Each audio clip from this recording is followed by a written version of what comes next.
Help support the show by joining the Patreon or becoming a YouTube member. Also, hit that like button and subscribe if you want more Browns-focused content.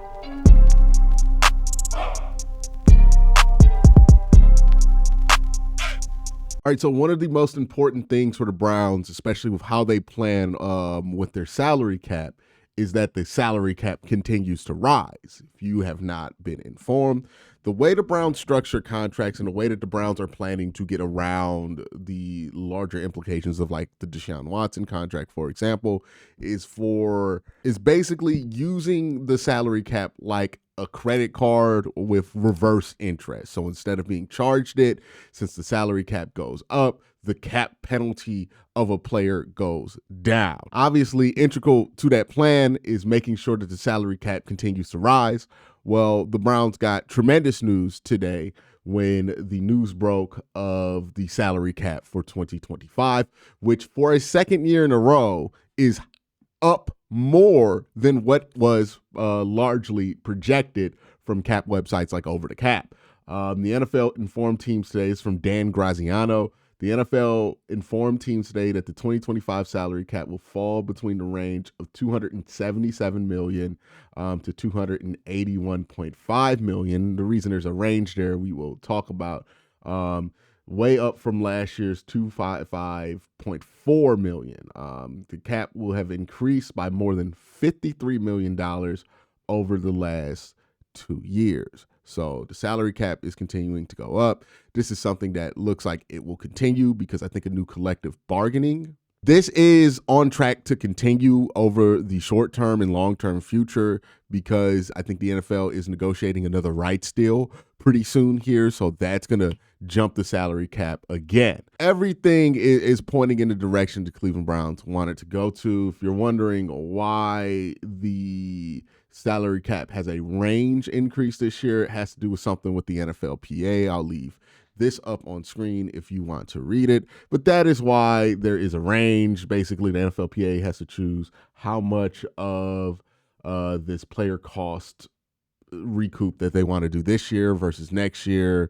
I don't know what would decide that. Basically, what you need to know is that the salary cap is up more than expected, about $5 million more than expected, which is good news for the Cleveland Browns. Now, how does this actually apply to Cleveland? How do the Browns use this extra salary cap space? Well, let's jump into the salary cap calculator on Over the Cap to kind of give you a visual example of what the Browns could do with the salary cap and what they have to account for still. So the Browns still aren't over the salary cap right now. They have they're at under $24 million in the salary cap. The first thing the Browns could do to address the salary cap is restructuring Deshaun Watson, which will greatly improve their salary cap situation for 2025. So now all of a sudden the Browns go from not having salary cap space to having $11 million of salary cap space. Now that's not 100%. Now the Browns also have to account for their rookie. The Browns also have to account for something called their rookie pool, which is basically the projected, for every pick, the projected contract value of every pick that they can sign in the draft. So the Browns also have to, the Browns also have to account for their rookie pool. What the rookie pool is basically all the contracts from all the picks that they have right now combined into a number. So basically how much would it cost to sign your rookies? That number is $18 million for the Cleveland Browns. They have 12 picks. That number can go up if they decide to trade back into the first round dramatically. That number can go up because they decide to get more top 100 picks. Those contracts are a little bit more expensive. That number can go down because they decide to ship off a bunch of 6th and 7th round picks at the end of this year's draft for next year. So that number can fluctuate, but right now the Browns have 12 selections, a rookie pool of about $18 million. So in order to account for that, we're going to have to play with the system a little bit. We're just going to, let's say, put a random player in here, Keith Brookings, right? We're going to assign retired Keith Brookings. And in order to account for the rookie pool, we'll make his cap number $18 million. this is so you can have a visualization of like what the Browns have to do with some of their cap, what they have some free space for.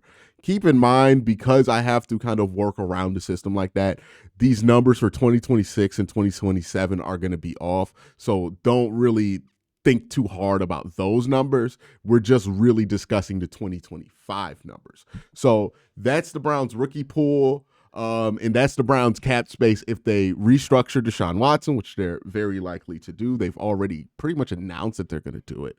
It just hasn't been affected or gone into effective.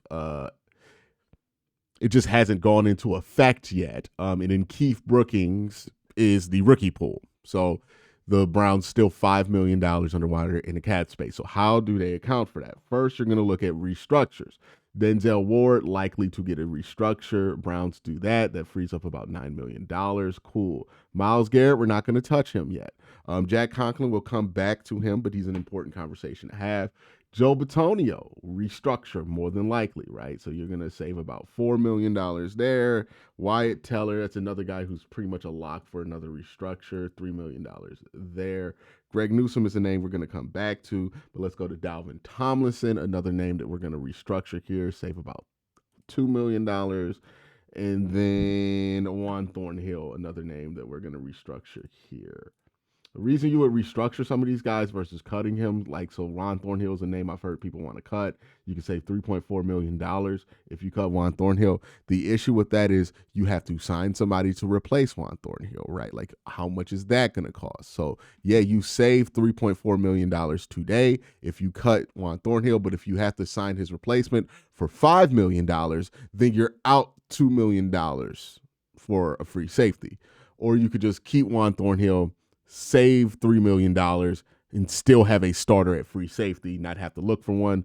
I'm the Browns. I'd rather just restructure and then save the $1.8 million on the cap space that way. So that's what the Browns could do with restructures. So accounting for the rookie pool and a Deshaun Watson restructure, now that puts the Browns at about $20 million in freed up cap space. Now, there are some other names that we're going to add to this conversation. So Jack Conklin, right? A lot of people have speculated that Jack Conklin is going to be a post-June 1st cut. The reason being is that he'll free up $14 million. So if you post-June 1st cut Jack Conklin, you get to $34 million. There is something that I think is wrong with that plan or that thought, and that is Jack Conklin is still a pretty useful member of the Cleveland Browns. When we were projecting this last year, it made a ton of sense because Jack Conklin was injured. But now that Jack has been healthy for a year, you don't know the health situation of DeJuan Jones going forward after what I think he broke his leg last season. So you want some security there. I think if I'm the Browns, I decide to restructure Jack Conklin. You're going to save some money here, about $9 million, but it's not going to be the same amount that you would have saved if you post-June 1st cut him. But again, you still have somebody who at the end of the day can start for you at right tackle, who's not going to be coming off injury, who's going to be able to be there day one. And with the offensive line being in the shape that it's in, I would rather have that security than the extra $3 million of cap space that you would have to use to sign another tackle. So I think Conklin gets restructured more than he gets post-June 1st cut. Now Greg Newsome, right? I think he's going to be traded. The reason I think he's going to be traded, you trade him pre-June 1st, you save $13 million in cap space. The Browns should feel pretty good about their ability to replace Greg Newsome this offseason, whether it be in a draft or with what's already on the roster. I think this is a no-brainer. Browns can trade him to a team. Let's just imagine another team that could do this.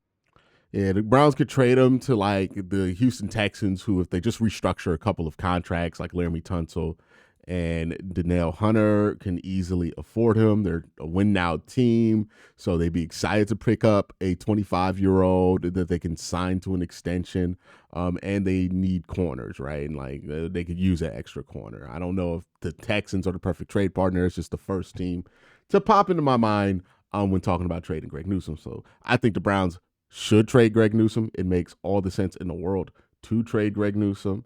I don't think David Njoku is going to be restructured or extended. I think they're just going to let his contract kind of play out. Jerry Jeudy's contract's a bit early. Now, if we're talking about post-June 1st cuts, Ethan Posick. I think he is in line for one because I think the Browns are going to try to get a center. Now, if the Browns can't get a center in free agency, I don't think they'll post June 1st cut him. But if the Browns can get a center in free agency, then they're going to post June 1st cut Ethan Posick. So that would save about $5.9 million. That brings the Browns cap space up to $49 million. And then Jordan Hicks, who is 33 years old, just a little bit old for what the Browns need right now. And I think they feel like Devin Bush on a minimum contract can replace what he did. You would cut him to save about $3.5 million post June 1st. And if we're just looking for people who are going to get like outright cut by the Cleveland Browns going forward, let's have that discussion. So Jerome Ford, I think it's likely to get cut. Only carries an $80 million. Jerome Ford, in my opinion, likely to get cut. Only carries a $80,000 dead cap. You can free up $3.3 million. He plays running back and you're going to be able to draft 2 running backs in this class with all the picks that the Cleveland Browns have. It's a pretty good bet there. So I would move on from Jerome Ford, eat the $80,000 in dead cap. It's almost nothing. It's not a big deal there. So Jerome Ford, same idea here with Pierre Strong. I think both these guys have had their time in Cleveland, had their chances for success here, and it just hasn't worked out. So you would move on from both those guys that are up the cap space about $57 million. Cam Johnson would be another guy who would be gone purely because of cap reasonings. He has a low dead cap number, but a high, Cam Thomas, my bad. So you would cut him, save about $1.4 million on the cap. Then Trey McKitty, Sam Kamara would probably go off the board here. And then next thing you know, you're sitting at $62 million in cap space with your rookie class accounted for. So remember, this is with $18 million set aside for your rookie class. So this would be the effective amount of space that the Cleveland Browns would have to operate in free agency. So what could the Browns do with this amount of money in free agency, right? Who could they bring in? Who would I like the Browns to bring in? Well, the Browns, I think they need 2 positions along the offensive line that they can address in free agency, center and tackle. For center, Drew Dalman will be the best name available. So let's plug in Drew Dalman here. And Drew Dalman's going to be probably about $12, $13 million a year. Let's say the Browns really want him and are willing to offer him 50 over 4 in order to lock him in, which would be more than what he's projected right now. About 12.5. He's projected right now for about 11.5. So that would be an upgrade for him over whatever the base offer is projected for him to be right now. So let's say the Browns say a 4-year deal, 50 over 4, and we're going to do 2 void years. The way you would structure this contract, again, this is just working with the calculator. It's not exactly how the contract would be structured, but to give you an idea of how the Browns can pull off signing free agents without using a ton of their cap space this year. So him, you would put $30 million in prorated bonuses, so signing bonus and other prorated bonuses that would go here. Since it's a 4-year contract, you would only have 1 void year here. So let me eliminate that. So $30 million of the $50 million is accounted for with the signing bonus / prorated bonuses here. Guaranteed salary would be $12.5 in that first year. And then the non-prorated the non-prorated bonuses. So these are like roster bonuses, workout bonuses, March 1st date kind of bonus numbers here. So this is where the Browns can get out the contract after 2026 and then accelerates from there on. Again, this is not an exact way of how the contract would be structured. It's more of a simplified version of it. But structuring the contract like this makes it so that the cap numbers will be low for 2025 and 2026 when you're still working out the Deshaun Watson number. And then if you decide you want to go forward with Drew Dalman on your roster, you get to keep him at about $15 million a year for 2027 and 2028. You have an out here because you can cut them before the start of the league year and they won't have those bonuses hit. So there's an out here from a cap perspective for the Cleveland Browns.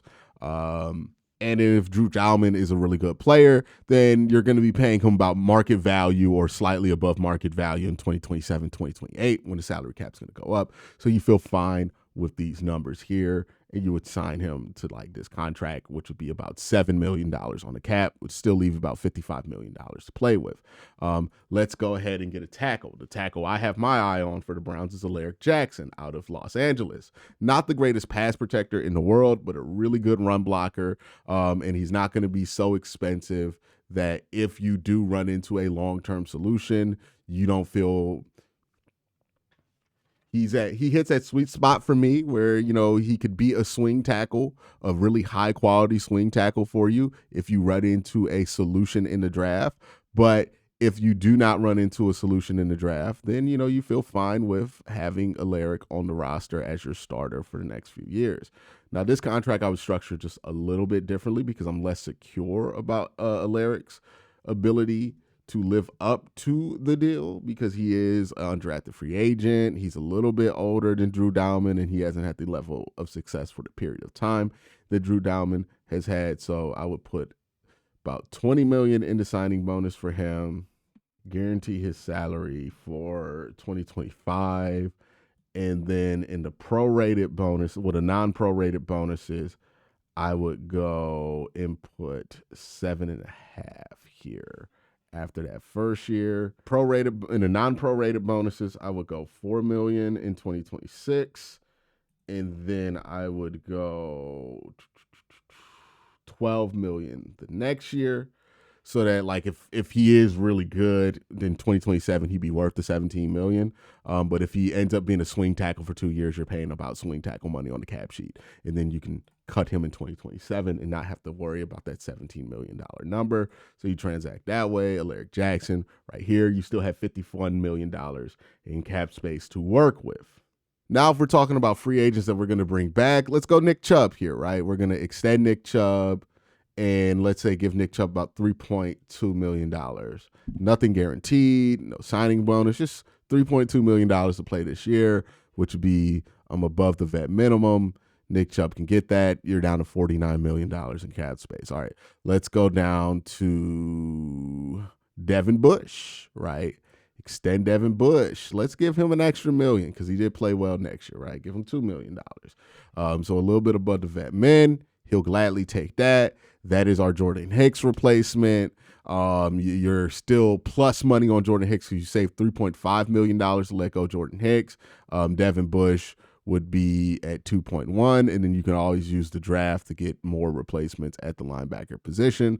You feel very strongly about your ability to replace anybody at linebacker because you feel strongly about your linebacker coach, one of the best linebacker coaches in all of football, and has done a great job with that room. So, yeah, you bring back Devin Bush here. And then, you know, if we want to talk about quarterback, let's bring in Kirk Cousins right now. I don't think the Browns would trade for Kirk Cousins. I think the Browns would sign Kirk Cousins on a close to minimum deal. So similar to what Russell Wilson did last year.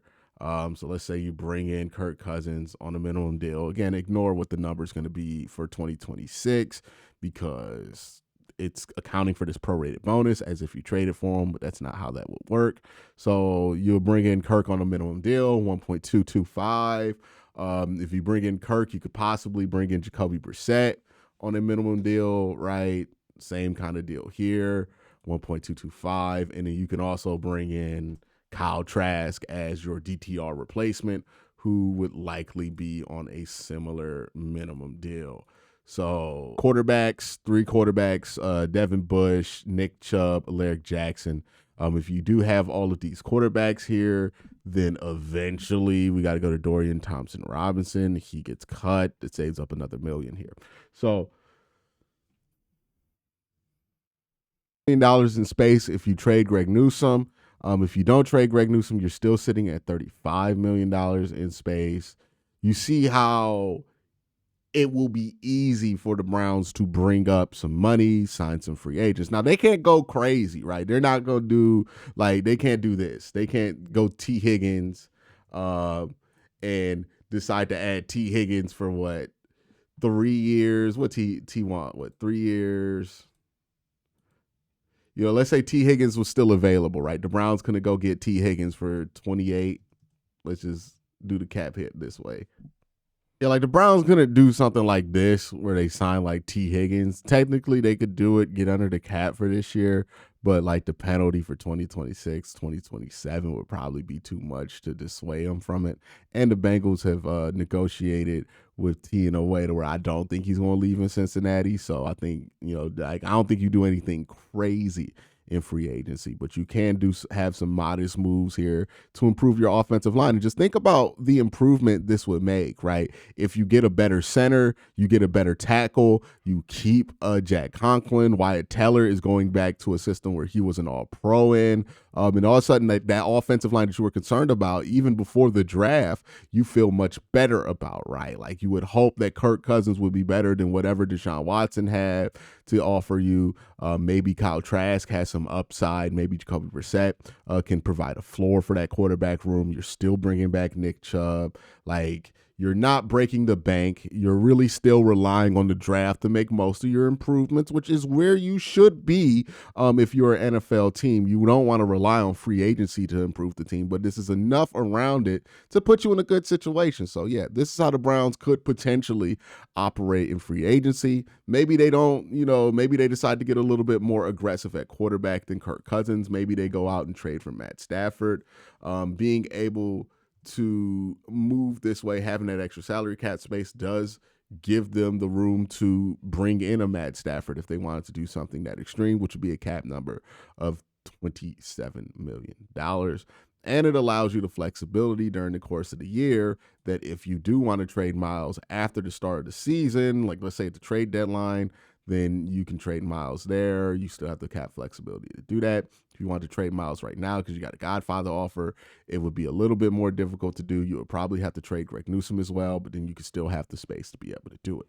So it allows you some flexibility here to operate. So Matt Stafford, you could bring him in or whoever it is that you bring in, right? Like, you can even bring in at this number Derek Carr or somebody like that. But you have a lot of flexibility here if you're the Browns, more so than you thought you would have had before this number was announced. So if that's what that means, let me know what you guys think in the comment section down below. Y'all have a great day. Have a good night, people.